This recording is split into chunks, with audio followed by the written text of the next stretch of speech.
So, hello everybody, please get into the room. Bien, chers amis, je vais vous demander de bien vouloir entrer en salle et prendre place. I was told we have to start on time. On m'a dit de commencer en temps et en heure et de finir aussi à l'heure. So please come into the room and sit down.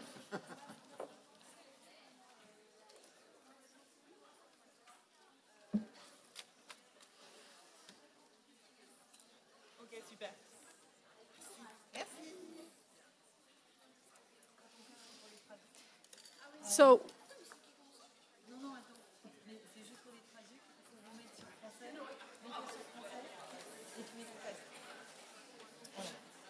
please sit down. We have to start on time because the translation. Bien. Prenez place, s'il vous plaît, parce que l'interprétation s'arrêtera à 18 heures. À 18h30. Okay. Christine? Please sit down. Come into the room and sit down.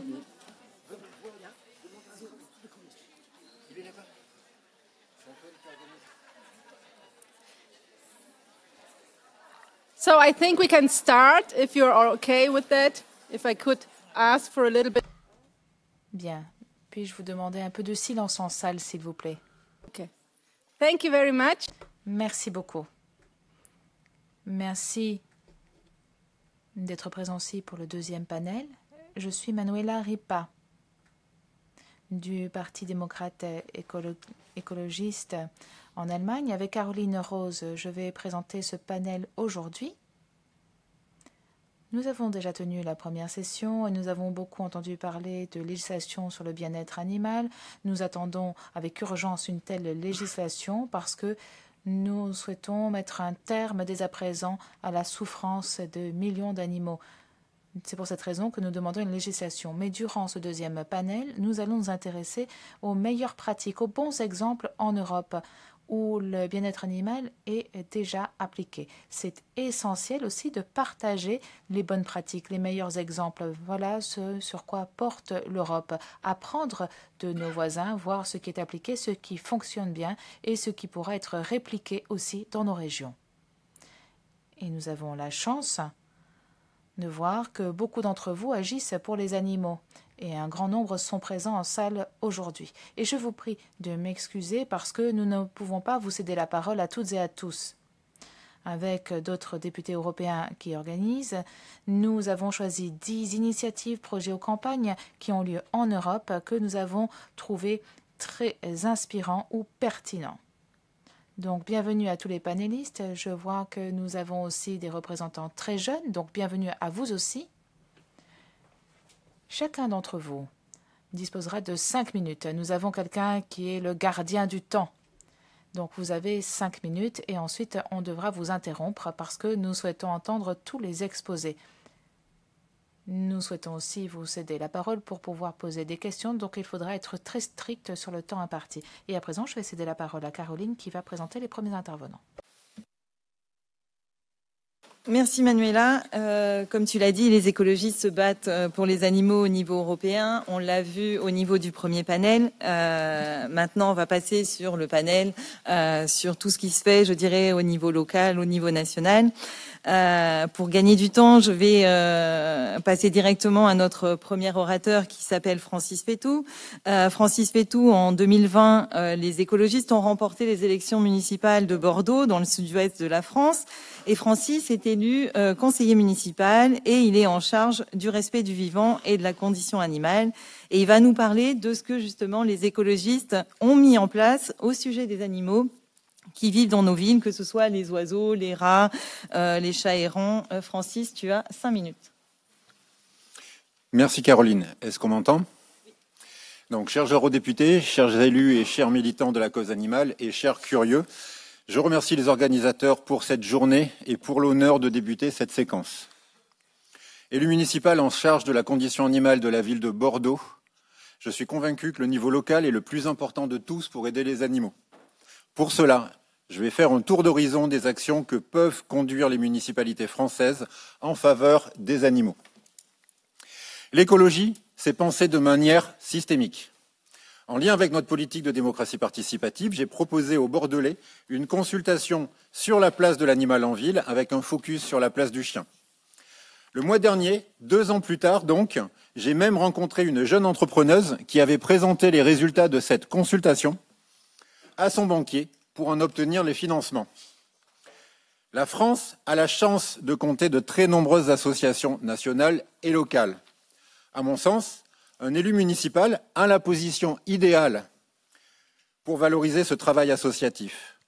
Grenoble, Lyon, Montpellier, Bordeaux, j'en passe, de nombreuses villes organisent maintenant des villages associatifs pour valoriser nos associations et la condition animale. Nous devrions les consulter plus souvent. Il est important qu'elles se connaissent, qu'elles apprennent à s'entendre et à travailler ensemble, car la cause animale le mérite.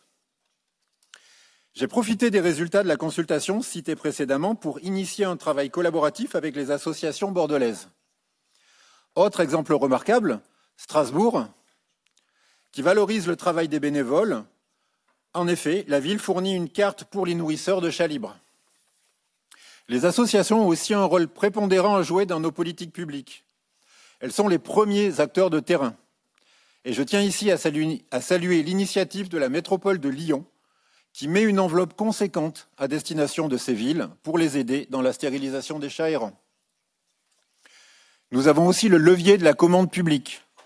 Comme la ville de Grenoble l'a fait, dès le début du mandat, nous devons exiger des produits d'entretien non testés sur les animaux et exclure les produits alimentaires issus des pires pratiques d'élevage et d'abattage. Nous pouvons garantir le bien-être des animaux quand les marchés les concernent directement. Et quand ceux-ci ne les concernent pas directement, nous pouvons le mettre en lumière. Par exemple, pour un appel à manifestation d'intérêt pour l'installation de maraîchers sur la commune de Bordeaux, j'ai fait ajouter 2 clauses. La première, pour limiter, voire exclure les entrants d'origine animale, et la seconde, pour demander la gestion non létale des lapins et autres petits gourmands beaucoup trop souvent appelés nuisibles. La condition animale passe aussi par la végétalisation de nos assiettes. Toutes les villes vertes ont déjà au moins un repas végétarien pour tous, une fois par semaine, en même temps qu'une alternative végétarienne quotidienne. Et toutes, nous avançons vers le second jour végé.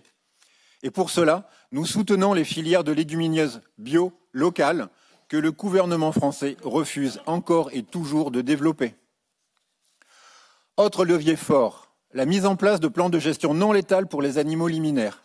À Bordeaux, depuis 2021, nous sommes accompagnés par l'association Aéro, spécialiste des oiseaux urbains. Et 2 ans après la fin des mises à mort, la population de pigeons est stable, mais avec des nuisances qui se déplacent au gré du nourrissage sauvage. Pose de répulsifs sur les zones sensibles, installation de pigeonniers contraceptifs, pédagogie auprès des nourrisseurs, notre champ d'action est conséquent. Après des siècles d'expérience, nous voyons que tuer ne résout pas les nuisances. Tant que ni la niche écologique, ni le bol alimentaire ne seront pris en compte, la nouvelle génération remplacera les individus tués. Au grand bonheur des sociétés privées addictes au financement public. Les méthodes éthiques sont nouvelles. Nous avons l'intuition qu'elles fonctionneront mieux que le modèle classique, alors que nos détracteurs s'engossent. Alors, rapprochons-nous du monde de la recherche. Bordeaux, ville de la métropole, finance un projet de recherche sur l'irruption du sauvage en ville. À partir d'une première étude doctorale sur le sanglier urbain, ce projet s'intéresse à toutes les espèces d'animaux liminaires. Par les pouvoirs de police du maire, nous avons les moyens de protéger les animaux sauvages ou à minima de limiter les pratiques cruelles. Autre exemple, Montpellier qui a résilié les conventions de chasse sur les terrains appartenant à la ville. À nous de demander les justifications pour les battues administratives. Et nous pouvons proposer des alternatives plus éthiques. N'oublions pas la formation de nos agents. Merci à Montpellier d'avoir proposé à plusieurs villes, dont Bordeaux, de former les policiers municipaux pour lutter contre la maltraitance animale. Et je vous disais en introduction que le niveau municipal était le plus efficace. En plus de cette série d'actions, il permet de faire tache d'huile. Les conseillers municipaux élisent les sénateurs. Basculer des villes influence les métropoles. Grâce au travail de mon homologue de Grenoble, Sa métropole vient enfin de créer une délégation à la condition animale, une première en France. L'action municipale sensibilise les circonscriptions. Les communes influencent tous les autres niveaux électoraux. Et si nous sommes ici, c'est que nous sommes convaincus que les prochaines élections européennes confirmeront cette dynamique.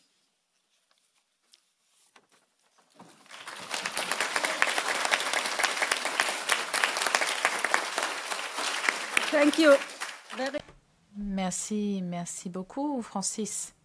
Merci pour cet exposé. Nous allons entendre les exposés et ensuite vos questions.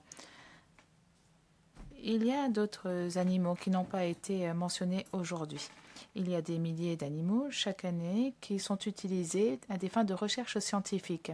Nous avons déjà entendu parler aussi d'initiatives citoyennes européennes sur les cosmétiques sans cruauté animale, qui a eu des répercussions dans le monde scientifique aussi, parce qu'il craignait pour la recherche fondamentale. Mais ce n'était pas ce sur quoi portait cette initiative citoyenne. Il faut que les choses soient très claires. Il faut prendre en compte les tests sur animaux et surtout lorsque ce n'est pas nécessaire. Je suis rapporteur ici pour les détergents à l'heure actuelle. Et là, la Commission souhaite qu'il y ait des tests sur animaux pour de nouvelles substances, des détergents en spray. Et là, je les ai regardés, je me disais, mais vous viviez sur quelle planète? Vous viviez au siècle dernier. L'industrie utilise déjà d'autres méthodes de test et vous voulez encore faire appel à des tests sur animaux. Êtes-vous fou? Bon, voilà, bon, je suis rapporteur, je vais l'interdire dans tous les cas, sachez-le. Mais ça ne porte pas sur ça ici, aujourd'hui. Il s'agit des animaux pour la recherche scientifique. C'est pour cette raison que nous avons invité Tamara Sitek, qui est officier scientifique pour lutter contre les expériences sur animaux, et elle va nous parler de son expérience pour faire face à ces situations tests sur animaux. Vous avez la parole pour 5 minutes. Merci. Nous sommes une ONG en Allemagne qui se concentre surtout sur les expériences sur animaux. Nous souhaitons faire avancer la société vers une science sans expérience sur les animaux. Que faisons-nous? Notre mission est que le progrès scientifique est important, mais les tests sur animaux, ce n'est pas la bonne voie. Donc nous avons un double objectif, éliminer les tests sur animaux, et deuxième point, nous souhaitons une recherche sans animaux. Aujourd'hui, comme vous l'avez entendu, il y a des milliers de méthodes qui peuvent être utilisées. Nous pouvons créer des mini-organes humains dans des laboratoires pour effectuer ces tests. Ce sont des situations qui ont fait leurs preuves et qui sont meilleures aussi pour la sécurité de façon générale et pour faire des tests pour une utilisation sur les humains. Alors, pourquoi agissons-nous ainsi? Nous avons dans l'UE les tests sur animaux de 2015 à 2019, donc les chiffres disponibles jusqu'à présent sur cette période, 10 millions d'animaux chaque année sont tués dans l'UE à des fins scientifiques. La situation n'évolue pas. 10 millions, ce sont seulement les animaux qui meurent durant des procédures de tests et d'essais. Donc il y a 12 millions d'animaux supplémentaires qui périssent aussi à des fins scientifiques pour l'élevage ou pour générer des organismes génétiquement modifiés. Donc nous avons 22 millions d'animaux chaque année qui meurent tous les ans dans les laboratoires européens. L'argument pour les tests sur animaux que nous entendons souvent, c'est qu'ils sont nécessaires pour la sécurité humaine. On ne peut pas avoir de médicaments sans tests sur animaux. Ça n'est plus vrai à présent, parce que le problème est que les animaux ne sont pas des humains. Leur biologie n'est pas la même. Nous ne sommes pas une souris, nous n'avons pas le même aspect, nous sommes différents. Et ce n'est pas bon comme transfert des animaux aux humains. Surtout, vous le voyez si vous vous intéressez au taux d'échec pour les substances médicales. Notre analyse indique que 92% des médicaments ne peuvent pas arriver sur le marché. Donc 92% des médicaments qui sont testés comme étant sûrs et efficaces sur animaux ne peuvent pas être appliqués aux humains et n'ont pas de place sur le marché. Donc ça n'est pas efficace et ce n'est pas de la bonne science. Donc comment faisons-nous face à ce problème? Au niveau national, Nous avons des subventions de recherche. Nous soutenons les chercheurs qui travaillent sans animaux. Nous avons besoin de davantage de fonds. Nous avons le prix Herbert Stiller, 20 000 €, voilà la récompense, tous les 2 ans. Nous avons aussi des prix recherche au niveau européen, comme cela est le cas avec notre organisation parapluie, le CEI. Nous avons des tests anticorps sans animaux et c'est là, vous voyez, que Tilly-Metz nous soutient ici lors de la remise du prix. Un autre point important, c'est le travail de lobbying. Nous agissons avec une organisation parapluie, le CEAE, comme je l'ai mentionné, et avec aussi Eurogroupe pour les animaux. Nous visons la Commission européenne, le Parlement européen, ainsi qu'un grand nombre d'agences européennes qui demandent des tests sur animaux en le justifiant par la sécurité. C'est l'Agence européenne pour les produits chimiques, l'Agence européenne pour les médicaments et l'Agence pour la sécurité alimentaire. Il y a différentes approches, différentes stratégies que nous pouvons développer pour un avenir sans animaux. Il faudra un certain temps pour parvenir à notre objectif, mais il est certain que différentes activités ont été déjà entreprises. Nous avons l'initiative citoyenne européenne de l'année dernière qui a été soutenue par 1,2 signatures. Il s'agissait des tests sur animaux dans les cosmétiques pour mettre un terme à ces tests sur animaux dans les cosmétiques, mais mettre un terme de façon générale aux tests sur animaux dans l'Union européenne. Cela signifie qu'il faudra développer une feuille de route.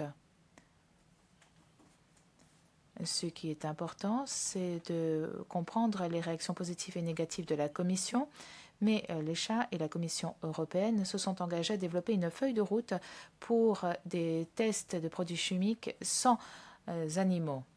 Donc cette feuille de route, c'est déjà un pas dans la bonne direction. Nous avons aussi notre base de données NAT, technologie non animale. Vous pouvez trouver ici les méthodes de recherche sans animaux. Il y a déjà 2000 entrées dans cette base de données. Vous pouvez vous rendre sur la page Internet et vous trouverez des descriptions de méthodes qui sont développées dans le monde entier et qui ne font pas appel à des tests sur animaux.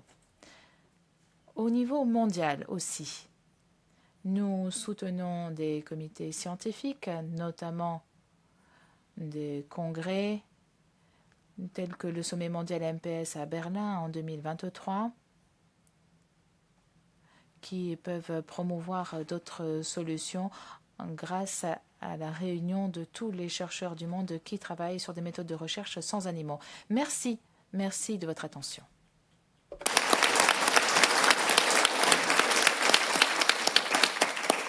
Merci Tamara pour cette présentation et pour le travail que vous menez. On sait qu'il y a des alternatives qui existent par rapport aux tests sur les animaux.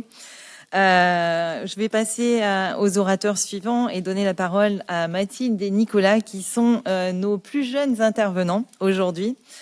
Moi, j'ai rencontré Mathilde et Nicolas il y a un peu plus de 2 ans maintenant sur le terrain. On a mené des actions de terrain et ce qu'ils font concrètement pour les animaux, c'est totalement inspirant. On a les jeunes pour le climat dans la rue, pour les marches pour le climat. Et aujourd'hui, on a la relève sur une association de bien-être animal qui sensibilise et qui font énormément de travail sur le terrain. Donc, Mathilde, Nicolas, vous avez la parole et je vous donne la parole pour 5 minutes. Bonjour, je m'appelle Mathilde, j'ai 15 ans. Et moi, je m'appelle Nicolas et j'ai 11 ans et demi. Moi, je vous ai... Ok, parfait. Alors, on va vous expliquer l'histoire de Darwin Forever. Donc, on avait un chien qui s'appelait Darwin. Il s'appelait Darwin et quand il est mort, on ne savait pas d'où il venait. Donc, on a demandé à nos parents d'où il venait. Il venait d'un refuge. Donc, le soir même, on allait dans le refuge et on a vu la tristesse des animaux. Et après, on a tout fait pour les aider. Et en fait, on a commencé à faire des collectes et des remises. Et c'est notre première action en 2016. Ça a été de faire donc des collectes. On a fait plus de... En 6 ans, on a fait 12 tonnes de croquettes, 11 tonnes de couverture et 1 tonne de jouets. Voilà. Maintenant, on a plus d'une 50aine de partenaires bénévoles, points de collecte, vétérinaires, graphins, magasins, graphistes. Et en fait, quand on doit faire, par exemple, des collectes ou on doit aller faire déposer les remises dans les refuges, on a besoin de nos parents pour nous amener. Donc, Team Mum, Team Dad. Donc voilà, ça, c'est des exemples de photos de remises parce qu'on a 780 membres en France qui font plein de choses pour les animaux et la nature, qui nous suivent.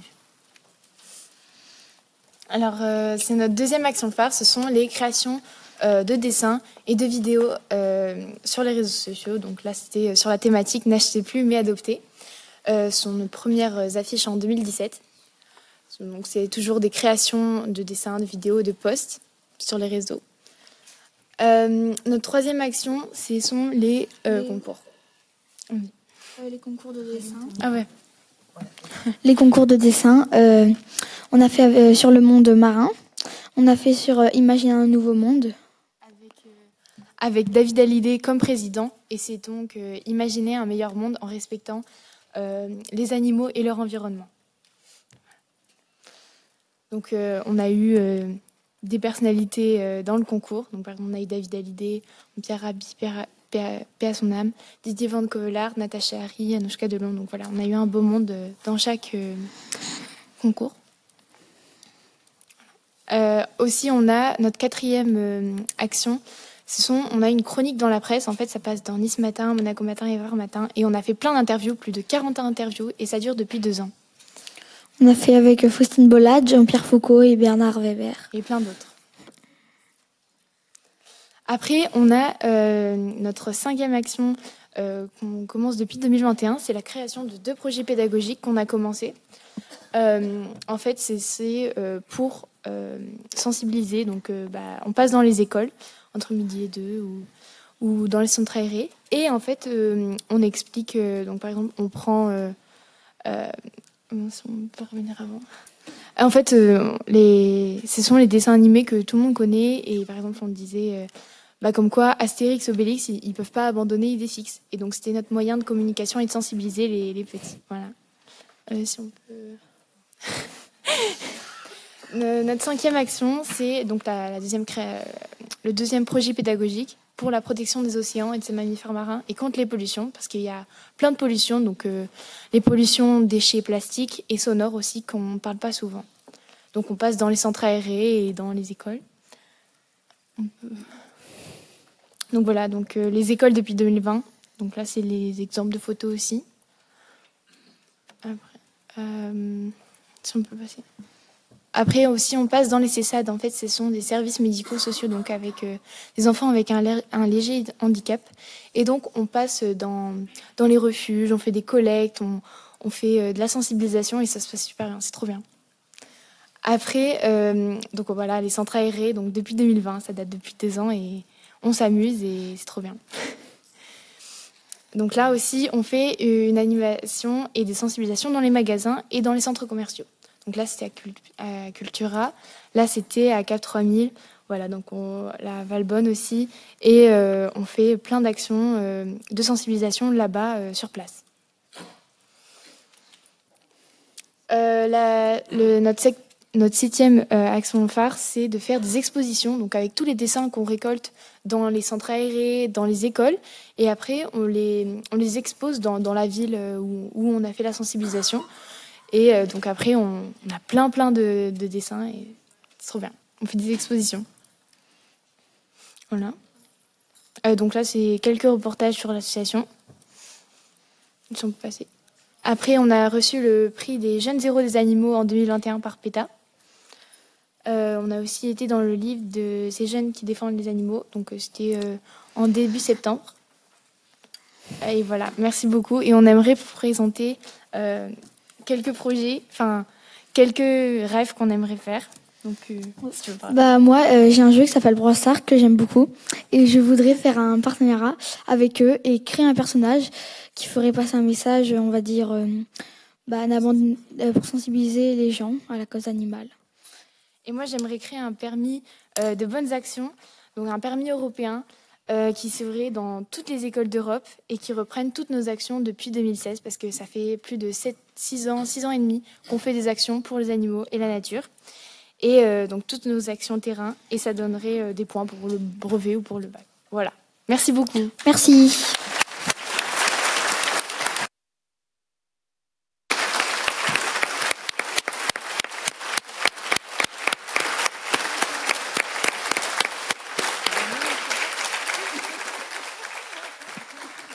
Thank you so much. Thank you so much, Mathilde and Nicolas. Merci beaucoup, Mathilde et Nicolas. C'est magnifique ce que vous faites et c'est tellement courageux d'être ici face à cette salle, parler devant tant de monde. Nous vous applaudissons encore.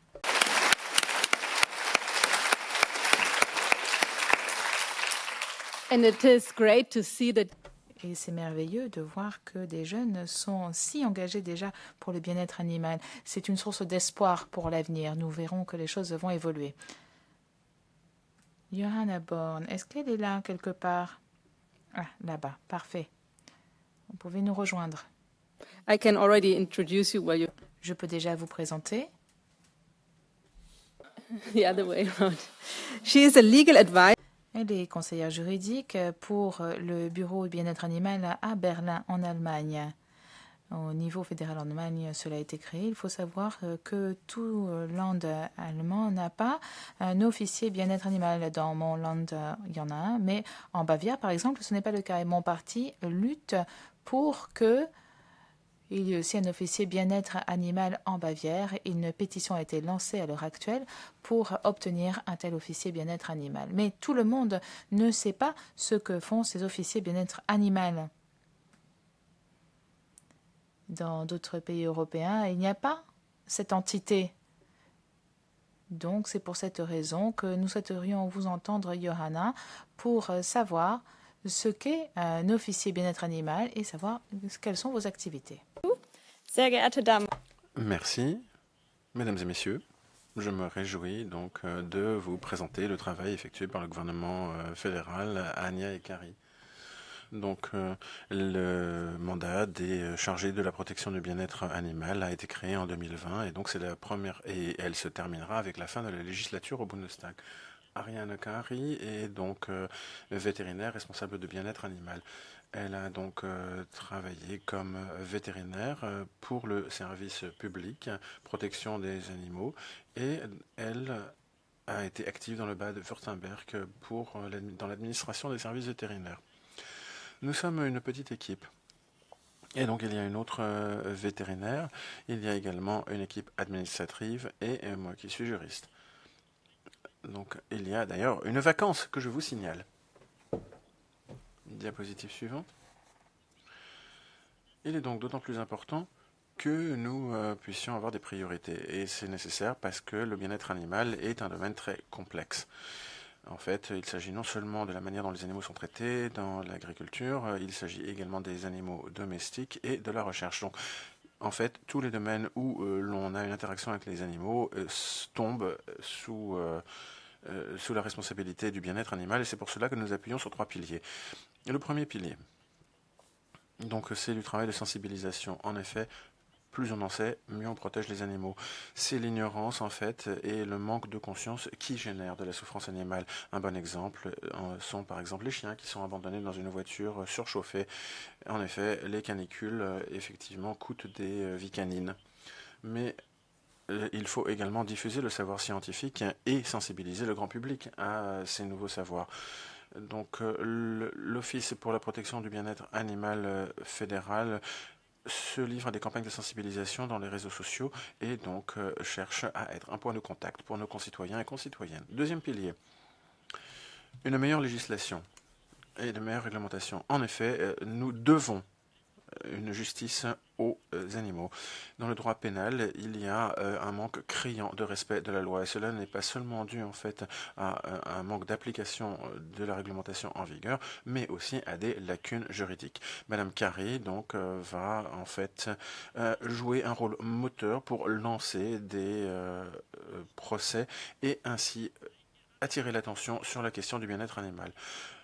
Pour l'instant, nous élaborons donc une position visant à réformer le bien-être animal qui vise également les animaux de ferme. Et donc, Madame Carré ainsi s'allie ici avec des groupes politiques au Parlement allemand ainsi qu'avec des représentants de la société civile. Troisième pilier, le point d'intersection entre la médecine sur animaux et le droit. Madame Carré est spécialisée depuis des années dans ce domaine et elle cherche à intervenir dans tous les domaines où des animaux sont utilisés. Animaux qui sont utilisés dans les laboratoires, dans les fermes, ainsi que pour les animaux domestiques à la maison. Donc cela nécessite que l'on améliore la qualité de la formation des juristes. Dans tous les cas, dans les universités qui proposent déjà un programme qui tient compte du bien-être animal, Madame Carré a l'intention de lancer un séminaire interdisciplinaire. Par ailleurs, une réunion annuelle pour les vétérinaires du secteur public ainsi que pour les juristes du secteur public est prévue. Ces trois piliers s'appuient donc sur le principe du réseautage. En effet, c'est en s'alliant que l'on peut se faire mieux entendre et que l'on commande davantage de respect. Cela permet par exemple de favoriser les échanges entre les propriétaires d'animaux, la Chambre fédérale des vétérinaires et les militants. C'est donc dans ce travail de réseautage que s'engage Madame Carré. Jusqu'ici, le travail se heurte au sein du gouvernement fédéral, de même que dans la population générale, suscite des réactions positives. En effet, ce travail donc représente une valeur ajoutée certaine pour le bien-être animal. Merci beaucoup pour votre attention. Merci beaucoup, Johanna, pour votre présentation. On voit bien que nous avons besoin de personnes formées au niveau juridique et on a vraiment besoin de ces formations. Je vais passer directement aux deux invitées suivantes qui sont Léa et Mila. Alors, on ne va pas parler directement d'animaux. Donc, je vous laisse arriver d'abord.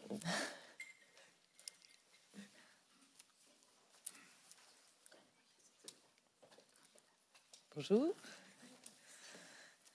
Donc, comme je vous le disais, on ne va pas parler directement d'animaux. En fait, en décembre 2020, votre ami Morgan a été tué chez lui alors qu'il coupait du bois par un chasseur qui pensait tirer un sanglier. Il avait 25 ans. Et suite à cela, vous avez lancé un appel à témoignages, puis un collectif qui s'appelle Un jour, un chasseur. Est-ce que vous pouvez nous en dire plus et nous faire votre présentation? Et vous avez 5 minutes. Merci. Bonjour à tous. Alors, comme ça a été dit, effectivement, notre collectif est né d'un drame. Donc, la mort de notre ami, c'était en plein confinement, c'était le 2 décembre 2020. Et en fait, ce collectif, il est né de notre surprise, parce qu'on était surpris de voir que personne n'était étonné, finalement, en France, qu'un tel drame arrive, que ce soit les politiques, c'était simplement un accident, les médias, et la population autour de nous. Les voisins et les pratiquants, les usagers des campagnes, finalement, ils n'avaient qu'un mot à la bouche, c'était que ça devait arriver, étant donné que les règles de sécurité liées à la chasse en France étaient inexistantes, quasiment, et complètement laxistes. Et donc, on a une volonté de comprendre comment c'était possible de mourir à 25 ans en France, et une volonté d'agir. Et donc d'agir tout d'abord au niveau local, très rapidement. On a voulu faire un état des lieux de ce qui se passait dans le Lot, et c'est à ce moment-là qu'on a lancé un appel à témoignages, effectivement. Donc tout d'abord avec une adresse mail pour recueillir la parole en fait de tous les gens qui autour de nous partageaient en fait des anecdotes qui leur étaient arrivées en lien avec des chasseurs. Et c'est à ce moment-là qu'on s'est rendu compte, très rapidement, au bout d'une semaine, 10 jours, que la mort de Morgan n'était pas un cas isolé, que les drames arrivaient partout en France et qu'en fait, il fallait agir à ce moment-là au niveau national, que le niveau local, finalement, était juste, malheureusement, une représentation de ce qui se passait partout en France. Et donc, concernant les règles de sécurité en France qui sont complètement laxistes, on s'est rendu compte que le permis était donné sans réelle aptitude au tir, qu'en France on pouvait chasser partout, quasiment, tout le temps. Contrairement à certains pays européens, il n'y a aucun jour sans chasse au niveau national. Et le permis est tellement laxiste que il y a quelques temps, le Benelux a décidé de ne plus reconnaître l'équivalence du permis français voilà, dans leur pays pour des problèmes de sécurité évidents. Et en ce qui concerne les espèces, au-delà de la sécurité, on peut voir qu'aussi en France, on peut chasser. La France détient le record en fait d'animaux, d'espèces chassables, et notamment un tiers des oiseaux chassés sont aujourd'hui menacés d'extinction. Donc on voit que même à ce niveau-là, la France en fait ne respecte pas un certain nombre de directives européennes. Voilà, donc nous en fait pour se battre contre ça et pour dénoncer ces non-mesures, en fait, on a deux leviers d'action principaux. Donc, le premier, c'est le terrain public, donc via les réseaux sociaux. Donc Mila l'a déjà évoqué. Le but, c'était vraiment à la base de libérer la parole et en même temps de centraliser une parole qui était éclatée complètement, en fait, un petit peu dans toute la France, parce que c'est aussi le problème de la campagne, c'est que c'est difficile de faire entendre une voix unie. Et les réseaux sociaux permettent ça, en fait, notamment à travers l'anonymat. Parce qu'il faut savoir du coup que la plupart des gens qui nous écrivent avaient peur de parler en fait sous leur propre nom. Donc tous nos témoignages sont anonymes. Et en fait, nous, avec le poids du coup des réseaux sociaux, de tous les gens qui nous suivent, de ces témoignages-là, ça nous donne une sorte de légitimité en fait pour porter une parole qui est une parole alternative à celle de la ruralité traditionnelle portée donc par les chasseurs. Et notre idée, du coup, c'est de renverser en fait le rapport de force en montrant que l'opinion publique est majoritairement favorable en fait à des réformes radicales de la chasse, notamment en ce qui concerne la sécurité, parce que c'est le sujet qu'on porte. Et notre deuxième levier d'action en fait par rapport à ça, c'est évidemment lié parce que sans les réseaux sociaux, on n'aurait pas du coup ce poids là pour porter cette parole. C'est le levier politique. Donc nous, via le collectif, on a lancé il y a maintenant 2 ans une pétition sur le site du Sénat qui comportait certaines mesures qui ont été ensuite débattues au Sénat. On a aussi demandé à la Cour des comptes d'enquêter sur les subventions publiques accordées aux chasseurs. Et on est en train donc de lancer également un recours en justice avec l'association l'ASPAS pour dénoncer l'État pour carence fautive, donc pour sa non-action par rapport à la sécurité des ruraux. Donc via toutes ces actions-là, en fait, nous, ce qu'on veut dénoncer, c'est dénoncer le lobby de la chasse à plusieurs niveaux. Donc à la fois au niveau financier, mais aussi au niveau idéologique, au niveau social, et de pointer du doigt aussi les différentes responsabilités. Donc les chasseurs, bien sûr, mais aussi l'État, les institutions juridiques, et en fait toute une société, tout un système qui fait que ces actions-là peuvent se perpétrer. Donc pour le moment, il n'y a pas d'avancée concrète, politiquement en tout cas, qui se traduisent par des lois. Mais le sujet est devenu politique et pour ça, c'est déjà une victoire. Pour nous, c'est déjà une victoire. Et il y a aussi une évolution claire du traitement médiatique à tous les niveaux, donc au niveau national, mais aussi international, parce qu'on se rend compte que c'est un sujet qui interpelle énormément au niveau européen. Le procès, par exemple, du tireur de Morgan a été relié par énormément de médias au-delà de la France. Et voilà, donc ce qu'on a essayé de faire et ce qu'on essaie de faire, c'est sensibiliser, mobiliser les gens et montrer surtout que les accidents et incidents de chasse ne doivent surtout pas être considérés comme des actes banals et surtout pas normaux. Voilà.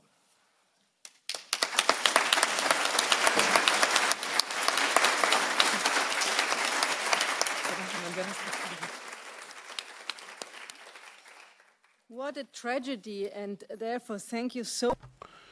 C'était vraiment tragique cet événement et donc merci beaucoup à vous deux d'avoir lutté donc contre cette chose qui n'est pas une banalité en français dans le texte. Non, effectivement, cela n'est pas un incident normal, c'est quelque chose qui doit faire réagir et donc c'est formidable que vous agissiez pour que on évite ces tragédies à l'avenir. Je vais maintenant donc vous présenter notre prochaine oratrice, Sophie Locatelli. Sophie, pouvez-vous peut-être vous rendre à l'estrade? Sophie a créé un sanctuaire animal qui s'appelle Le Rêve d'Abby. Il s'agit d'un refuge animal qui est situé en Belgique. Alors, si tu veux bien t'asseoir à côté de moi, je ne mords pas, dit Manuel Aripa. Donc,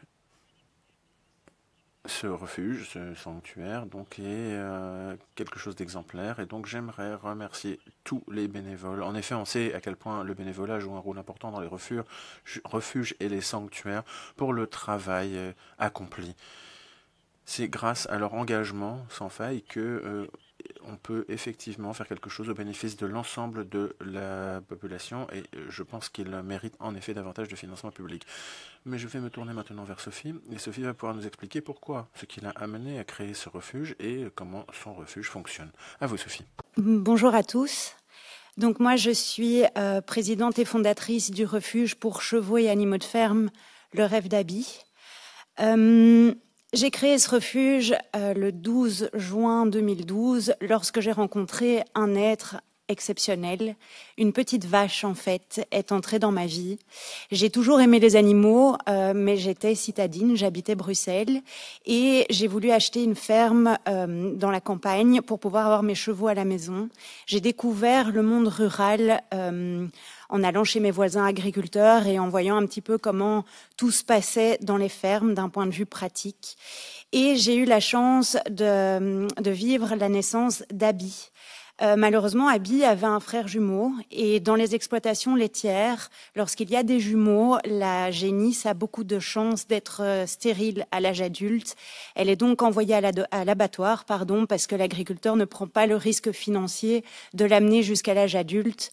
Il ne prend pas le risque qu'elle ne puisse pas se reproduire pour pouvoir faire des veaux et évidemment pour pouvoir prendre son lait. Donc le jour où Abby est arrivée chez moi, j'ai eu une prise de conscience énorme. Je me suis dit que je sauvais un animal de l'abattoir, mais je continuais à en manger d'autres en fait. Donc je continuais à en tuer d'autres. Et à partir de ce jour-là, j'ai décidé d'arrêter de manger de la viande. Quand j'ai continué à vivre auprès d'Abby, je me suis dit que si ce petit être formidable m'avait sensibilisée à ce point-là, il pourrait évidemment sensibiliser d'autres personnes. Et j'ai décidé à ce moment-là de créer une association qui était censée faire de la sensibilisation grâce aux animaux. Et donc j'ai créé le Rêve d'Abby. Bien sûr, j'ai accueilli beaucoup d'autres animaux chez moi, des animaux qui étaient issus de maltraitance et on est vite devenu plein. Donc j'ai décidé de déménager vers une plus grande structure qu'on occupe toujours actuellement. Et on a ouvert notre sanctuaire à encore beaucoup d'autres animaux. Et aujourd'hui, ce sont plus de 200 gros animaux, donc des animaux de ferme, qui sont hébergés au refuge. C'est plus ou moins une centaine de vies qui sont sauvées par an. Je peux évidemment compter sur une équipe de bénévoles hyper motivés qui sont au nombre de plus ou moins 60. Et on fait environ 40 interventions par an. Alors le Rêve d'Abby a deux missions principales, je vous en ai parlé, c'est secourir les animaux maltraités qui sont saisis par les autorités pour des gros problèmes de maltraitance. On va évidemment les soigner et les mettre en ordre sanitairement. On va les héberger évidemment dans les meilleures conditions possibles et leur offrir tout ce dont ils ont besoin d'un point de vue éthologique et physiologique. Et ces animaux vont évidemment être proposés à l'adoption. Mais une autre grande mission que nous avons, c'est d'essayer de conscientiser et d'informer les personnes qui viennent nous rendre visite à la réalité qu'est l'élevage, en fait, et ce que ces animaux merveilleux doivent subir au jour le jour pour se retrouver malheureusement dans les assiettes des personnes qui les mangent. On peut mettre l'autre slide suivant. Merci. Donc, selon moi, il y a vraiment 3 axes principaux pour sensibiliser correctement quelqu'un. Alors, bien sûr, il en existe d'autres, mais nous, on a choisi ces axes-là. C'est, premièrement, de conscientiser, donc, comme je viens de le dire, ce que les animaux vivent dans les élevages, par le biais, évidemment, de supports, de films. On utilise beaucoup les vidéos d'L214, évidemment, pour montrer les conditions réelles dans les élevages, dans les abattoirs, les conditions de transport, etc. Mais pour aller plus loin, en fait, on permet aux personnes d'avoir un lien avec les animaux et de comprendre à quel point ces animaux sont merveilleux, qu'ils ont leur propre personnalité, qu'ils ont leurs besoins, leurs demandes, qu'ils ont leur humeur parfois, et donc de permettre à ces personnes de mettre en fait une sorte de visage sur les animaux qu'ils mangent. Et ensuite, pour compléter tout ça, il nous faut évidemment proposer des alternatives parce que sinon les personnes ne savent pas comment faire pour changer la donne. Et là, évidemment, on propose des alternatives véganes, des idées de recettes et on essaye de créer un réseau d'entraide avec nos bénévoles pour permettre aux personnes de parler évidemment de leurs problématiques propres par rapport à ce changement de mode de vie, de mode d'alimentation, mais aussi de ce changement de vie qui est quand même assez incroyable. Voilà, merci.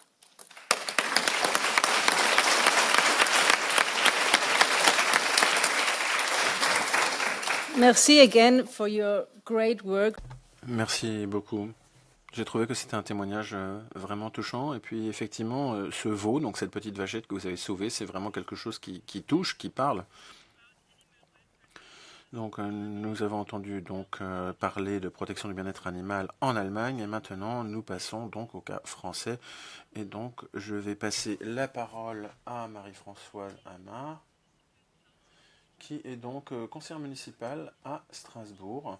Elle est donc responsable de la protection des animaux. La municipalité de Strasbourg est dirigée par les Verts depuis 2020 et comme de nombreuses villes, Strasbourg a un zoo qui est en fait entraîné de la souffrance animale. Et parmi les nombreuses choses que Marie-Françoise Amar a réussi à faire, on peut compter la fermeture du zoo. Est-ce que vous pourriez peut-être nous dire comment ça s'est passé, réussir à faire fermer ce zoo? Alors moi, comme on vient de vous le dire, je voudrais vous raconter une belle histoire, qui est l'histoire de l'ouverture des cages. Pas beaucoup de cages, mais quand même l'ouverture des cages qui sont celles où depuis plus de 100 ans vivaient enfermés les animaux sauvages dans le centre de Strasbourg, dans le parc de l'Orangerie, qui est le plus beau parc de la ville, qui se trouve juste en face les bâtiments du Conseil de l'Europe. Alors cette fermeture, c'était une promesse de campagne de la maire et aussi la mienne.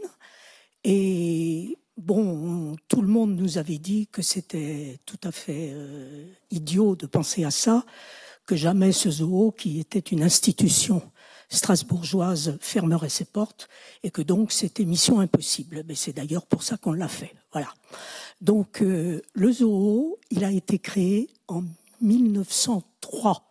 Donc il avait 120 ans.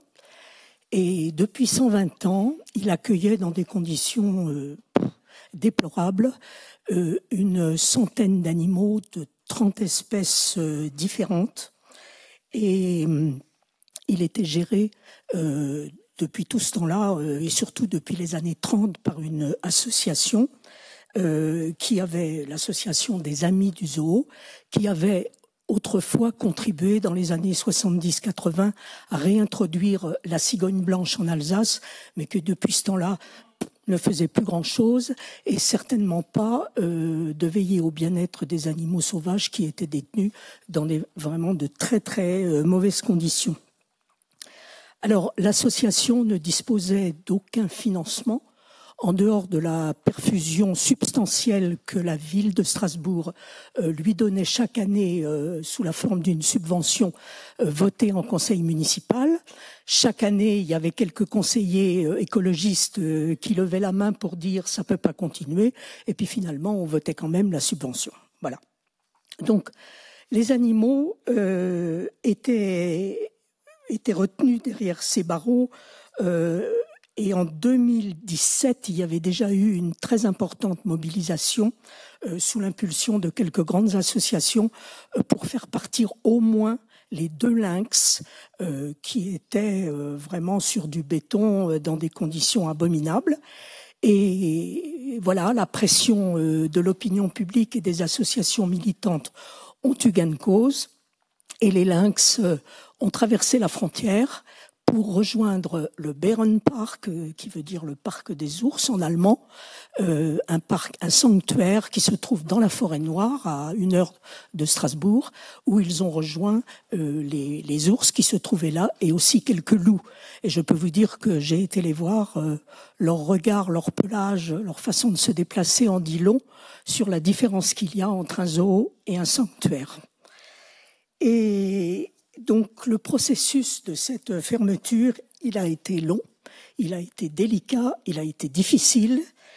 Il a duré 1 année avec plusieurs mois de médiation judiciaire conduite par un magistrat désigné par le tribunal, parce que l'association des Amis du Zoo, qui était composée de membres, disons, assez âgés, nostalgiques du passé, avait une vision complètement décalée de la situation, et elle s'est battue bec et ongle pour m'empêcher de fermer le zoo. Voilà. Mais j'avais entre les mains un levier essentiel qui est le nerf de la guerre, c'est-à-dire et finances. Voilà. Donc du coup, j'ai diminué la subvention pour faire les choses en douceur, peu à peu, mais pas d'un seul coup. Et l'opposition politique, tout à l'heure, M. Moran, dans le précédent panel, a dit pourquoi c'est toujours les écologistes et les gens de gauche qui doivent se battre pour les animaux. Mais je peux vous dire qu'il a raison, parce que l'opposition politique m'a pas facilité la vie. Mais bon, on y est arrivé quand même, et petit à petit, on a surmonté tous les obstacles, et j'ai été très soutenue, il faut le dire, par les services municipaux. Alors, pour la première fois depuis 1932, nous n'avons pas versé de subvention aux zoos l'année dernière, et le 5 août 2022, le zoo, date historique pour les Strasbourgeois, a fermé définitivement ses portes au public. Alors, il restait quand même encore quelques animaux que j'avais pas réussi à replacer, parce que c'était ça l'autre problème, c'était d'arriver à trouver des lieux d'accueil pour chaque espèce, en sachant que ça allait coûter beaucoup d'argent et que ce serait très compliqué. Bon, chaque réponse positive, évidemment, d'un parc animalier ou d'un sanctuaire m'a apporté beaucoup de soulagement et beaucoup d'encouragement à poursuivre activement mes recherches, parce que ma crainte, c'était qu'il reste des animaux au moment où il y aurait plus personne, parce que les soigneurs sont partis. Et finalement, on a réussi, ric et rac, mais on a réussi à fermer juste au bon moment. Et aujourd'hui, il reste encore 2 mouflons à l'orangerie, mais ils sont atteints de la paratuberculose, c'est-à-dire qu'ils sont porteurs sains, mais c'est une maladie transmissible à tous les ruminants, et donc j'ai pas réussi encore à leur trouver de lieu d'accueil, mais je ne désespère pas d'y arriver. L'espèce qui nous a donné le plus de mal, ça a été les macaques, les 12 macaques. Ça a été très très compliqué. Ils ont failli traverser la Manche pour rejoindre un sanctuaire anglais qui était magnifique, mais j'ai renoncé devant le coût très élevé et puis aussi la quarantaine imposée avant de pouvoir entrer en Angleterre. Et finalement, on a réussi à trouver un sanctuaire en France qui les a pris en charge et qui a construit pour eux un espace spécial. Et je peux vous dire que tous sont dans de très bonnes conditions. Et je pense par exemple aux petites chèvres de Crète qui n'ont pas dû comprendre ce qui leur arrivait. D'un coup d'un seul, elles sont passées de 500 mètres carrés de béton à 6000 mètres carrés d'herbe en liberté. Ça a dû leur faire un drôle de coup, mais bon, voilà. Et puis finalement, j'ai fermé aussi provisoirement la ferme pédagogique qui se trouvait en face, qui abritait des animaux domestiques, parce qu'elle était absolument pas du tout conforme aux normes de base pour le bien-être des animaux de ferme. Il fallait entièrement la refaire et la végétaliser, ce que nous sommes en train de faire. Voilà. Donc, quoi faire du site ? Eh bien, j'ai lancé un appel à projets. On a recueilli 3 très beaux projets qu'on est en train d'examiner en ce moment pour refaire vivre le zoo. Le site du zoo, autour de la faune sauvage en liberté, et il n'en manque pas dans le parc de l'Orangerie. Voilà, donc je conclus sur une belle image. La maire et moi, au mois de mai, nous avons fait une conférence de presse sur la fermeture du zoo et la politique pour la vie animale à Strasbourg, et nous l'avons fait symboliquement devant la cage des macaques démontée. Et vous savez ce qui pousse dans la cage des macaques, il pousse des tomates. Et je pense que ces tomates, ce sont les macaques qui les mangeaient, qui ont craché les graines et qui nous ont laissé ça en souvenir. Voilà. Donc c'est l'histoire d'une fin heureuse, parce que tous les animaux sont partis, et c'est une fin heureuse pour eux, un petit peu moins pour la ville, parce que l'association s'est vengée et elle nous a intenté un procès avec une demande de compensation consistante, mais j'ai bon espoir que nos juristes pourront faire en sorte de ne pas la faire aboutir. Voilà. Donc, comme je l'ai souvent répété aux membres de l'association, ma philosophie, qui était opposée à la leur, c'est que les animaux ne sont pas des objets de divertissement, c'est pas des tableaux qu'on va voir dans un musée, et au lieu de montrer aux petits Strasbourgeois des macaques d'Asie du Sud-Est, j'ai expliqué que ce serait mieux de leur montrer des grenouilles et des hérissons parce qu'ils n'en ont jamais vu. Voilà, merci.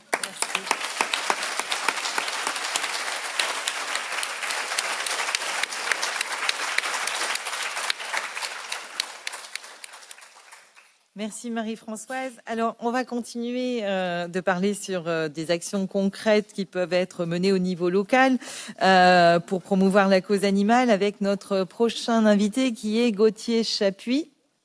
Gauthier est là. Voilà.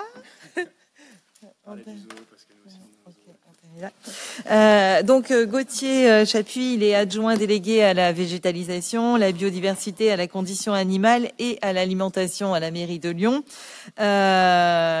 Et parmi les nombreuses choses que vous avez mis en place, il y a donc la végétalisation des repas qui sont servis aux enfants dans les écoles.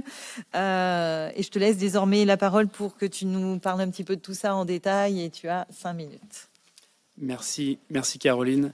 Et merci pour l'invitation. Bonsoir à tous et toutes. Alors, je vais axer mon propos en 3 points. D'abord, vous parler un peu du contexte de la ville de Lyon. Vous parlez effectivement, appuyer davantage sur le marché de la restauration scolaire, donc les cantines de la ville. Et puis, vous parlez un peu des résultats, puisque là, on est à 1 an du nouveau marché et on commence à avoir quelques résultats. Alors, Lyon, c'est la 3e ville en France, avec 520 000 habitants et habitantes. C'est une commune, donc en termes de compétences, on gère le marché de la restauration scolaire pour les enfants, donc les maternelles, les élémentaires, également les crèches et puis les résidences seniors et les EHPAD. On fonctionne à Lyon en liaison froide avec une cuisine centrale. On fait à peu près 30 000 repas tous les jours.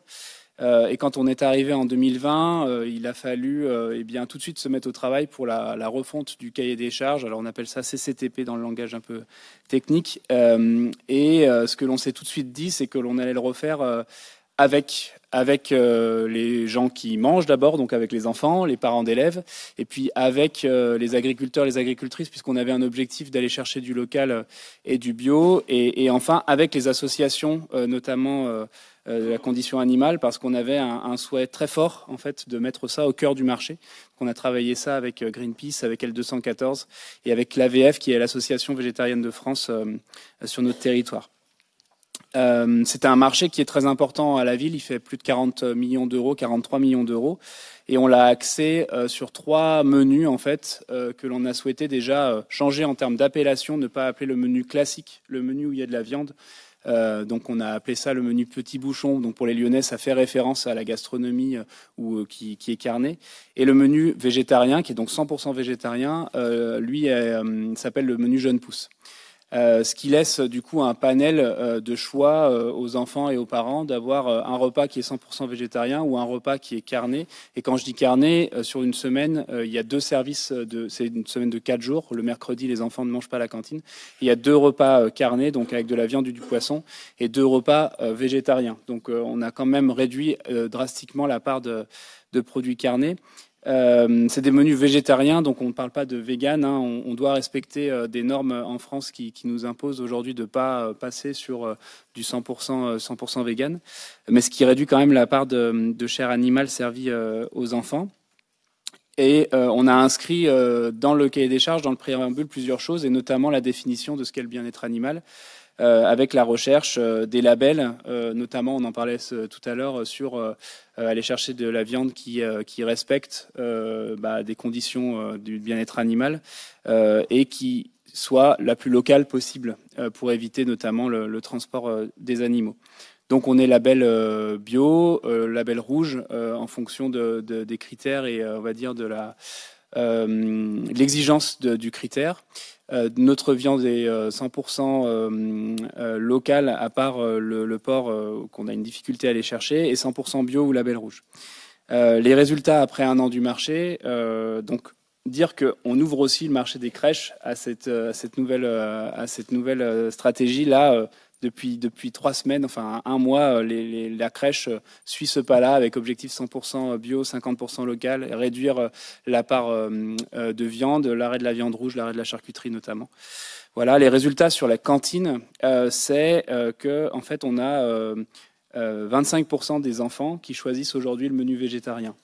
25% des enfants qui choisissent le menu qu'on appelle mixte, c'est-à-dire qu'ils choisissent entre les deux l'option carnée et l'option végétarienne, et 50% qui sont sur le menu petit bouchon, donc qui comporte de la viande et du poisson. Ce qui est aussi intéressant, au-delà du pourcentage très important d'enfants qui mangent végétarien tous les jours à la cantine à Lyon, c'est également en fait le retour d'expérience que nous font les enfants. Et on a ce que l'on appelle le baromètre du goût, où les enfants, à la fin du repas, votent s'ils ont aimé, adoré, détesté, moyen aimé les repas. Et ce que l'on voit, c'est que 91% sur l'année scolaire qui vient de s'écouler, donc avec les nouveaux menus, 91% des enfants déclarent avoir adoré ou aimé les menus qu'ils mangent. Donc on a à la fois atteint une qualité qui est importante, avec des exigences en bien-être animal, en local et en bio. Une autre chose qui est intéressante, c'est que chaque mois, on repère le menu qui est le plus plébiscité par les enfants, qu'ils ont préféré. Et pour la première fois, en janvier dernier, on a eu un menu qui était végétarien, les spaghettis bolognaises végétariennes, qui ont été plébiscités. Donc, pour la première fois, les enfants de la ville ont classé ce menu-là en top de leur choix. Voilà, j'en arrête là. De toute façon, j'ai fini. Merci à vous pour votre écoute.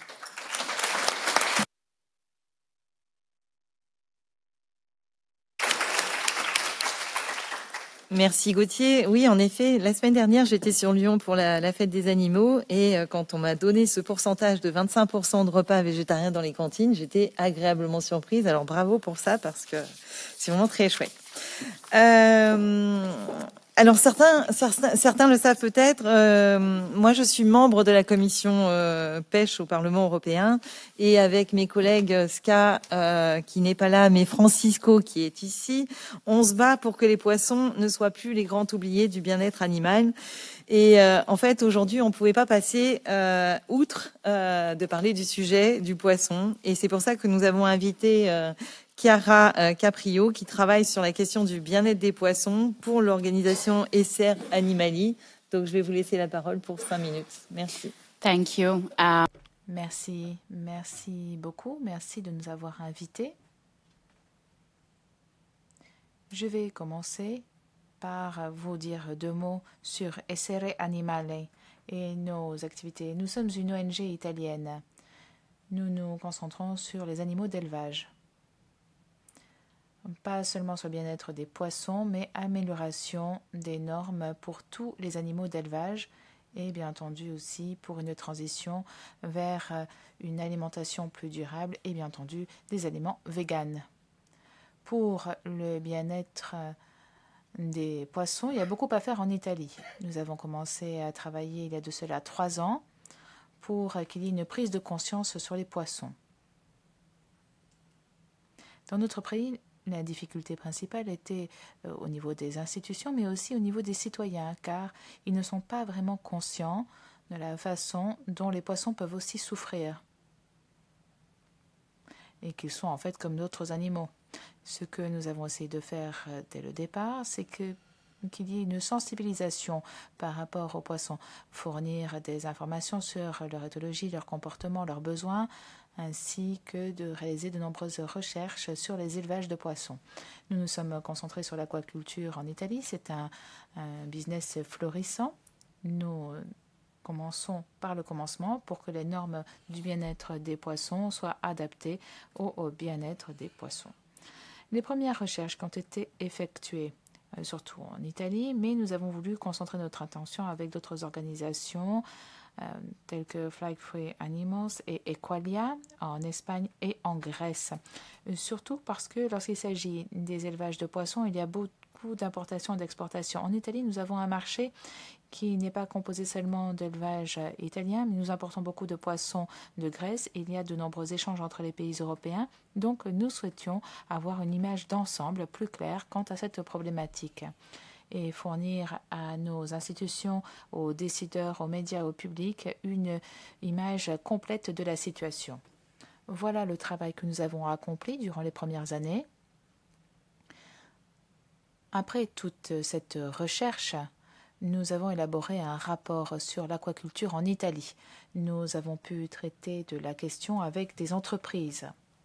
Dans notre pays, il est très utile, dans tous les cas, de commencer par un dialogue avec le secteur pour que le secteur puisse comprendre pourquoi cela est nécessaire et pourquoi ils peuvent intervenir. Ils font partie de notre société au même titre que des citoyens et des ONG. Donc, nous pensons qu'ils doivent avoir une position plus ferme sur les normes du bien-être animal de façon générale, mais surtout lorsqu'il s'agit du bien-être des poissons. Nous pensons qu'il y a beaucoup d'occasions à saisir, car, comme je le disais, ce sont des affaires nouvelles en Italie, donc nous voulons vraiment nous y atteler dès le départ. Les échanges avec le secteur ont commencé il y a 12 à 18 mois et nous avons compris que certaines entreprises étaient prêtes à améliorer les normes, mais qu'il leur fallait un soutien des institutions aussi. C'est pour cette raison que cette année, nous travaillons en étroite collaboration avec la plus grande association de producteurs de poissons d'élevage, avec le ministère de la Santé et de l'Agriculture en Italie. C'est une procédure de longue haleine qui est encore en cours.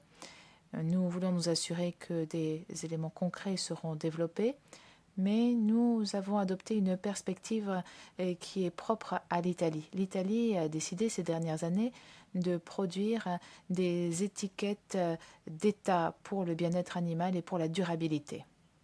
Ils ont créé donc ces étiquettes pour l'aquaculture durable, mais c'est très faible lorsqu'il s'agit du bien-être animal. Donc il n'y a pratiquement rien. Même s'ils souhaitent étiqueter ces produits comme étant des produits durables. Les activités que nous avons entreprises permettaient de traiter de cette situation avec eux pour essayer de leur faire comprendre que s'ils souhaitent utiliser une étiquette pour que les consommateurs comprennent qu'ils peuvent effectuer un choix et qu'ils peuvent choisir d'autres produits, comme c'est le cas par exemple pour les œufs. En tant que consommateur, vous savez immédiatement si vous achetez des œufs qui proviennent de poules en cage ou en plein air. Nous ne souhaitons pas avoir une étiquette générique aquaculture durable sans que cela ne soit accompagné ici de caractéristiques qui peuvent être comprises par les consommateurs.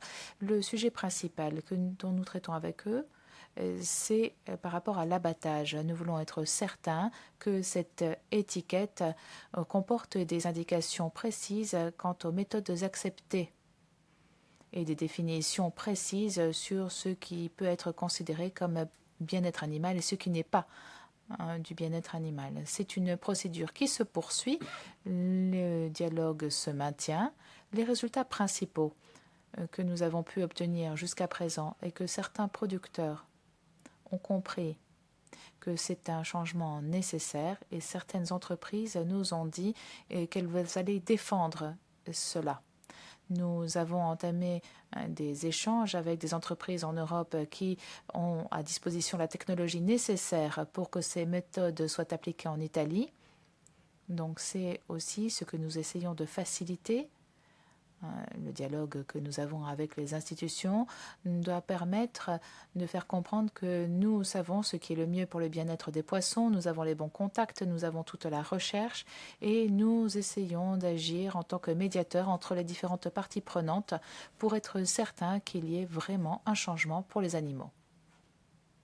Nous espérons, j'espère dans les meilleurs délais, mais nous espérons qu'une législation révisée pour prendre en compte ici la situation d'abattage pour les poissons sera disponible prochainement. Ce serait très utile, surtout dans un pays comme l'Italie, où il y a beaucoup de fierté par rapport à la gastronomie et au Made in Italy.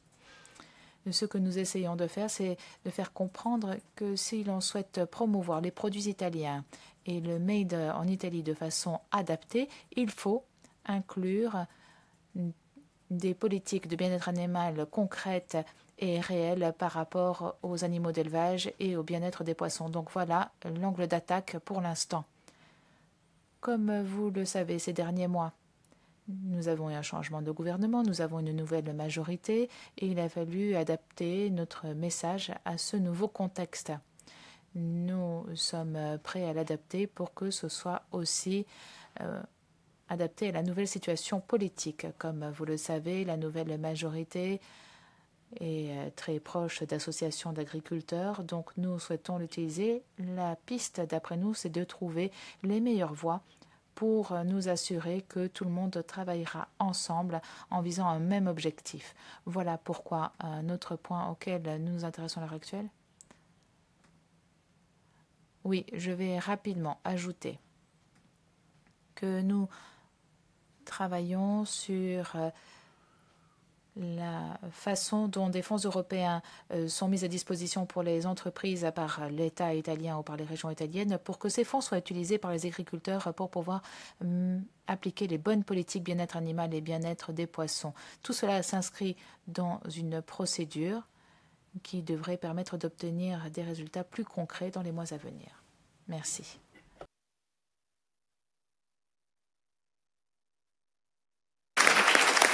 Thank you so much, Chiara. Merci beaucoup, Chiara. Merci de nous avoir informés de ce travail ardu qui est le vôtre pour défendre le bien-être animal. Et avec ce nouveau gouvernement, c'est certain, il faudra vraiment avoir beaucoup d'énergie pour imposer le bien-être animal. Donc, tous mes vœux de succès. Merci pour votre travail. Nous avons parlé avec Gauthier un peu plus tôt, avec Gauthier Chapuis, sur la promotion des menus dans les cantines des écoles, mais nous avons à présent Stéphanie Cabrovianco qui est là pour une campagne nationale de l'initiative du traité reposant sur les végétaux. Il s'agit ici de traiter de la dégradation répandue des écosystèmes critiques causés par l'agriculture animale, l'élevage, pour passer vers des régimes alimentaires reposant sur les végétaux. Il est important de se tourner vers ces régimes alimentaires, mais votre proposition propose une autre façon d'atteindre cet objectif. Donc nous sommes très curieux d'entendre votre approche et de prendre connaissance de ce que vous proposez. Merci. Je suis ici avec mes collègues ici. Merci de nous accueillir. Le Plant-Based Treaty, ce traité, c'est une campagne qui a été lancée en 2021 dans 80 villes en simultané. Nous sommes fiers d'annoncer que, à l'heure d'aujourd'hui, plus de 112 000 individus ont avalisé cette campagne. 1200 ONG, 1400 entreprises et 21 villes. Paul McCartney, Jacqueline Phoenix, Ronnie Mara et d'autres ont soutenu ici notre initiative. Des auteurs des Nations Unies, de spectres politiques de tous bords défendent aussi notre initiative. Pourquoi est-ce important comme initiative? Ce traité a été conçu pour que les gouvernements et les dirigeants du monde appliquent les politiques publiques et la législation pour permettre cette transition vers les végétaux. Nous souhaitons négocier un traité mondial sur les plantes et végétaux pour mettre un terme aux répercussions de l'agriculture animale sur la planète et pour mettre un terme ici à l'élimination de centaines de milliers d'espèces. Nos principes sont l'élimination des forces motrices qui sont à l'origine du problème, donc pas d'expansion d'élevage supplémentaire. Une redirection, cela signifie aussi rediriger les taxes, impôts et subventions et autres mesures de financement afin d'encourager ou réduire certains types de production ou types de consommation. Et rétablir, c'est rétablir, régénérer des zones, des écosystèmes déjà dégradés. Image suivante. Qu'en est-il d'eux? Parce qu'on parle de durabilité, de santé humaine, certes, mais quid des animaux? Nous pensons que le bien-être des animaux et cette législation ne permettra que de maintenir ce statut d'animaux comme propriété pour que les animaux pensent qu'il est tout à fait justifiable de les utiliser. Mais ces pertes ne permettent pas d'avoir une protection forte pour les animaux. Cela ne fait que promouvoir les soins minimums pour pouvoir les utiliser en tant que propriété. Nous devons éliminer l'exploitation des animaux sous toute forme que ce soit. Et à un moment ou à un autre, nous devrons être en mesure de le refléter dans la législation et les politiques publiques de façon générale. L'expansion de l'agriculture avec les animaux a des répercussions aussi sur la vie sauvage. Ça a des effets sur les pertes de biodiversité et la déforestation.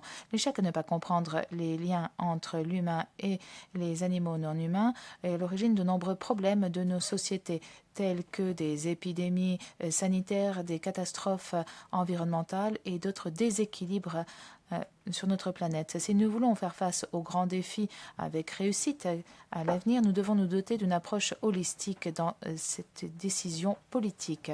Comme je l'ai mentionné un peu plus tôt, 21 villes ont déjà avalisé ce traité et promeuvent des mesures et des politiques afin d'accélérer cette transition. Vous pouvez, vous aussi, intervenir et nous soutenir.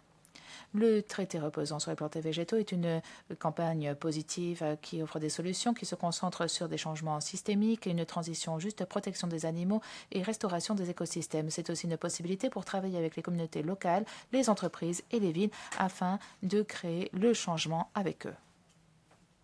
Merci.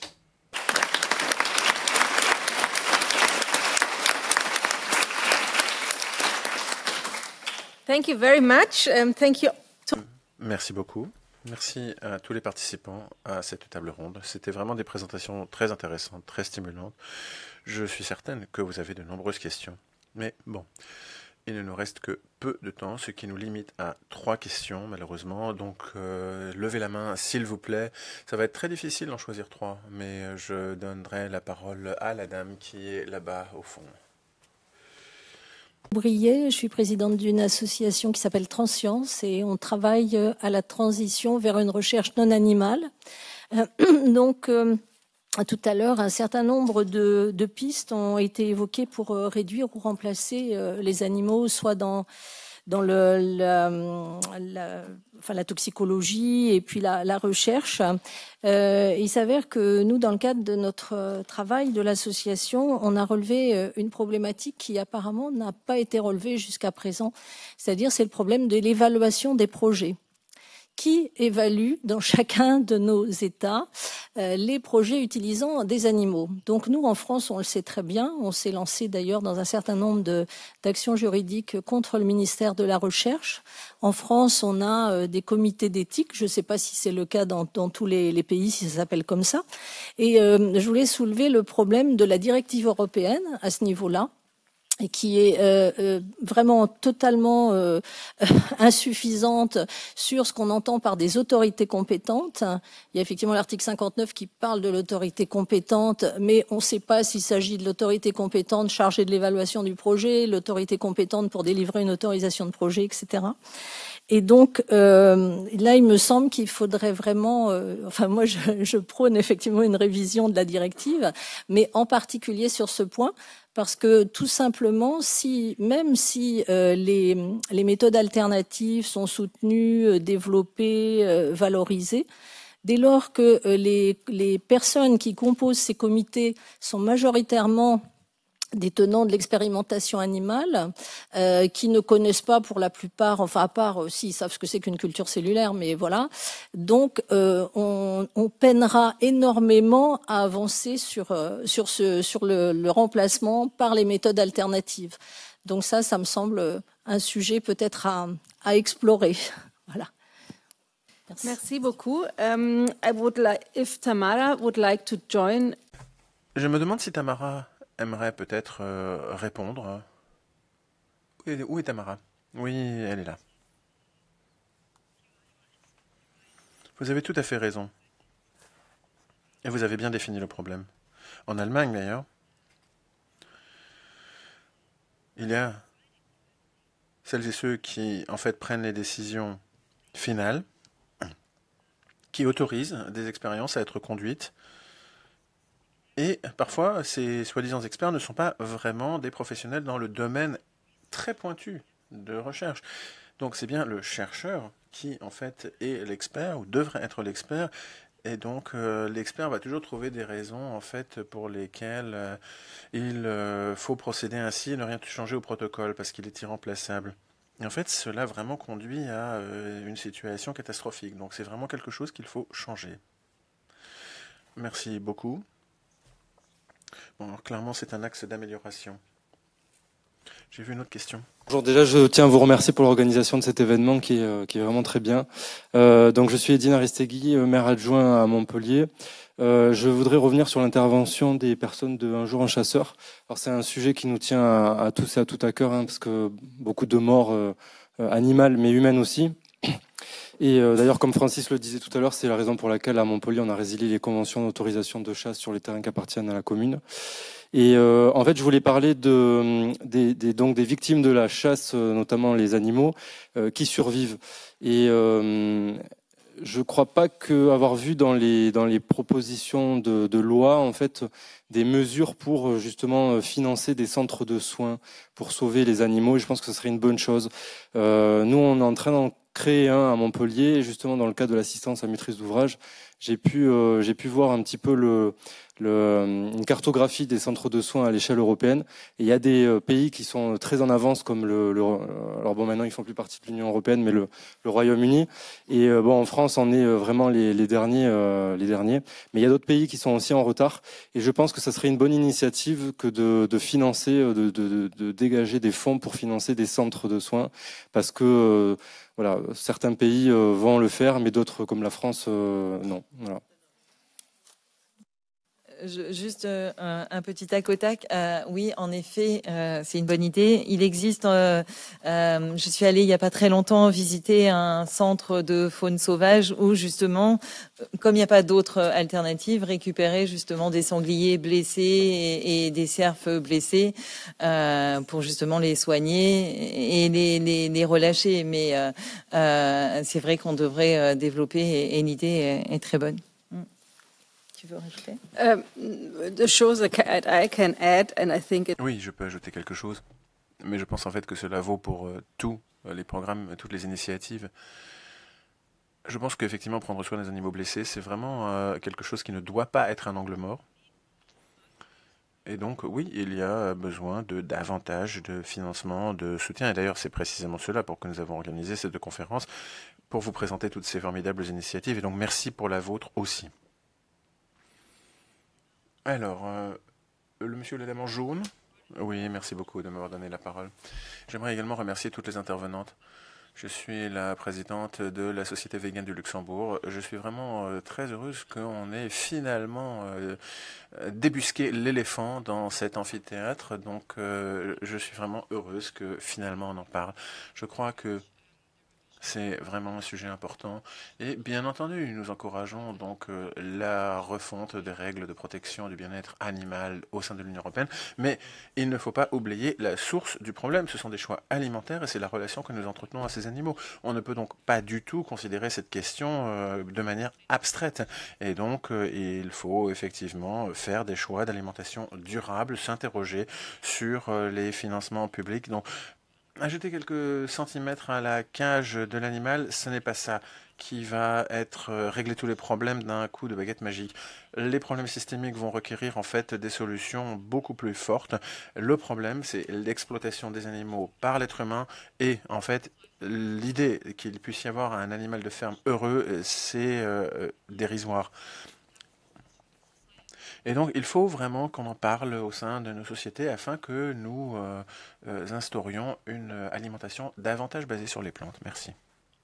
Thank you very much. It could have been... Merci beaucoup. En fait, cela aurait vraiment mérité d'être la conclusion. Bon, nous avons encore quelques propos de conclusion. Alors, malheureusement, donc, les interprètes doivent nous quitter à 18h30. Nous n'avons pas de temps supplémentaire ici, mais nous pourrons donc Caroline, à vous. Merci pour votre intervention. En effet, il faut revoir nos modes de consommation et le rapport que nous avons avec le vivant. Moi, je voulais remercier tout le monde pour les interventions, les orateurs, les questions. Je pense qu'on peut à nouveau applaudir tous les orateurs et les intervenants.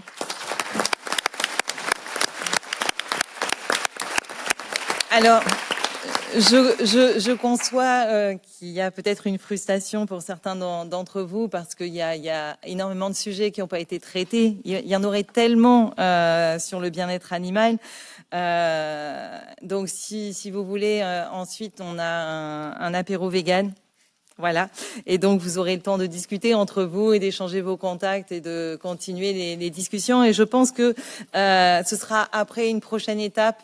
On aura d'autres initiatives et je pense que la prochaine initiative, ça va permettre d'améliorer, je dirais, la situation en Europe et de faire en sorte que on revoie notre rapport avec le vivant et d'arrêter de faire souffrir ces animaux, d'utiliser ces animaux.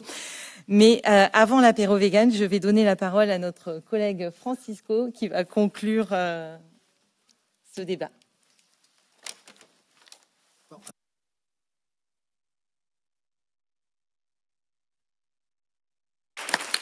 Thank you. Thank you. Merci beaucoup. Merci pour tout ce temps consacré à nos débats. Alors donc, je suis connu pour être vraiment très rigoureux, à cheval sur l'horaire. Donc bon, je pense que là, ça va aller. Donc, ce n'est pas pour rien que nous avons appelé cette initiative « Les Verts pour les animaux », puisqu'il ne s'agit pas seulement du travail parlementaire qui est effectué ici, il s'agit aussi des municipalités, des ONG, des nombreuses initiatives qui sont souvent locales, régionales, à d'autres niveaux. Nous parlons d'entreprises, nous parlons de traités. C'est vraiment à tous les étages. On parle de jeunes qui, en fait, font en sorte, grâce à leurs actions, de faire bouger les lignes. Et donc, c'est pour cela que les Verts pour les animaux, c'est vraiment un titre qui correspond tout à fait à la réalité et ça ne se restreint pas au travail parlementaire. Et bien entendu, il faut également tenir compte du travail législatif. Au début du mandat, on a beaucoup discuté de la PAC, agriculture politique agricole commune. Et donc on parlait ici de 360 milliards d'euros qui en fait viennent financer la manière dont notre alimentation est produite. Et le lien avec ce dont nous avons parlé est évident. Et par exemple, pour l'aquaculture, c'est un peu moins, c'est 6 milliards, mais quand même. Et donc on pourrait utiliser cela comme levier pour la protection des océans, afin de protéger les océans plutôt que de les exploiter. Quand on parle PAC, les Verts ont été l'un des rares groupes qui ont parlé de la nécessité d'un changement systémique. Et donc, nous avons inclus les animaux dans notre approche. Les réactions étaient intéressantes. La résistance rencontrée était vraiment fascinante. Et donc, cela montre bien que quelque part, on a déjà battu en brèche certaines idées. Et donc, effectivement, ce travail est parfois très frustrant. Des ONG qui, depuis des décennies, cherchent à faire advenir un changement réglementaire et qui voient que ça n'a pas encore bougé, peuvent être frustrés. Mais il y a donc aussi la promesse de la Commission. La Commission, ici, n'a pas tenu ses promesses. Il faut que cela passe par l'étiquetage, notamment. Il faut que la manière dont les marchés, les supermarchés commercialisent la nourriture change. Donc, il faut pour cela tenir compte des souhaits de la société civile. Et là, le rendez-vous a été manqué sous cette législature. J'ai commencé par vous parler de la PAC. Et là, on a vu quelque chose, en fait, un changement majeur. Pas un changement que nous souhaitions, mais néanmoins, le changement, quelque part, a fissuré le mur auquel on se heurtait. Quelque part, on peut voir cela comme un retour de bâton. Le système se sent attaqué et il riposte. Alors, nous n'avons pas le poids politique que nous aimerions avoir, mais quand même, et bon, je vous le rappelle, on a 70 eurodéputés sur 700, environ 10%. Et donc, nous devons également gérer les réticences des États membres. C'est encore une résistance. Mais nous avons réussi à engranger un gain pour la PAC, puisque donc, nous avons mis fin aux subsides pour la tauromachie, mais ensuite, dans la phase de trilogue, donc en fait, c'est la dernière étape des négociations où le Parlement, les États membres et la Commission se mettent ensemble autour de la table. Eh bien, donc, la présidence espagnole voulait se débarrasser de cette disposition, ce qui nous a permis d'avoir un petit levier. Donc, voilà, c'est ça que j'appelle les fissures. Les fissures. Donc, l'aquaculture, le projet, donc, et Caroline en a parlé, donc, parler de bien-être animal des poissons. Est-ce que vous imaginez Juncker ou Barroso prendre au sérieux le sujet? Non, et bien maintenant, nous y sommes.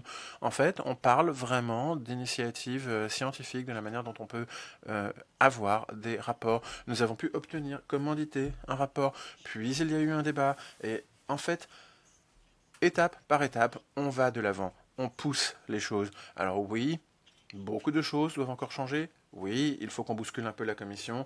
Oui, il faut rappeler à la Commission ses promesses et qu'elle les tienne par rapport au bien-être animal. D'autres promesses également qui n'ont pas été tenues. Mais je pense que tous ces efforts, quelque part, sont également un effort de nous tous. L'initiative citoyenne européenne, c'est aussi quelque chose qui anime une société démocratique. Est-ce que nous voulons en fait que des responsables politiques fassent des promesses en l'air et ensuite ne les tiennent pas? Non. C'est pour cela qu'on a besoin des Verts avec un bien meilleur dialogue avec la société civile. Quand nous promettons quelque chose, nous tenons ces promesses. Et donc, il faut que les Verts, qu'on reconnaisse que les Verts tiennent leurs promesses. Et je pense que cela se voit également dans les votes. On voit ça aussi dans la cohérence des décisions prises en groupe par la qualité de nos débats.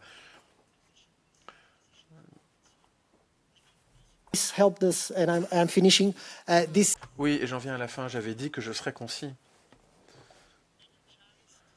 Mais bon, je crois que cet événement est aussi l'occasion, quelque part, de nous donner du courage mutuellement, de voir toutes les initiatives positives qui ont eu lieu. Et donc, j'aimerais remercier tout le monde qui a rendu possible cet événement, y compris les interprètes. Merci, Monsieur le Président. Et donc, je vous invite à poursuivre la lutte. Merci.